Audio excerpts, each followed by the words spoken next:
Bienvenue dans les adresses de Philippines pour Madame Figaro. Eh bien aujourd'hui je suis très heureuse de vous faire découvrir un de mes derniers grands coups de cœur. C'est un endroit où la cuisine se mêle à la mode, vous allez voir. Ça s'appelle Alo, c'est à Paris dans le 2e arrondissement et c'est tout nouveau. Venez.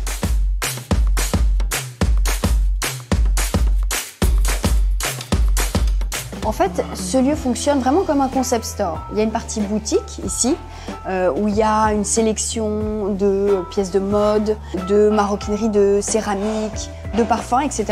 Tout ça, ce sont des sélections qui vont être amenées à changer fréquemment. En fait, ce lieu va évidemment accueillir des vernissages, des lancements, des événements, voire même des showrooms pendant les Fashion Week.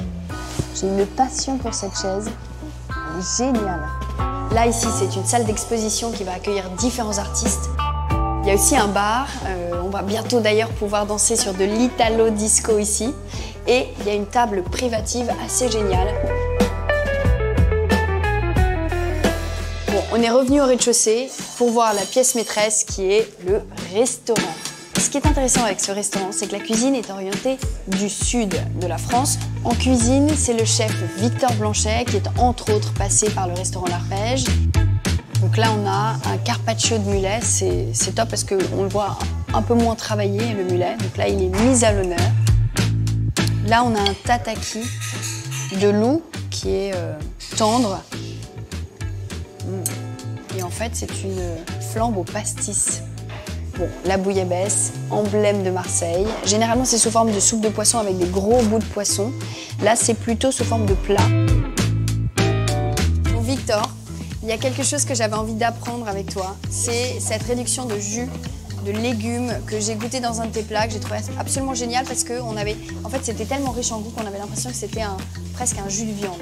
C'est ça. En fait, l'idée c'est de partir de base, comme si on travaillait en jus de viande. Okay. Donc en fait, on prend nos légumes, on les colore comme si on avait des morceaux de viande, on a toujours des chutes de légumes. Donc l'idée de base, c'est faire un bouillon, etc. Mais ça reste quelque chose de très très classique. Là, je vois des topinambours, tout ça fonctionne. Topinambours, choux, carottes, poireaux, tout en veillant à ne pas mettre non plus trop de légumes dits sucrés, parce que sinon on a un jus qui est extrêmement sucré et on reste quand même dans du salé.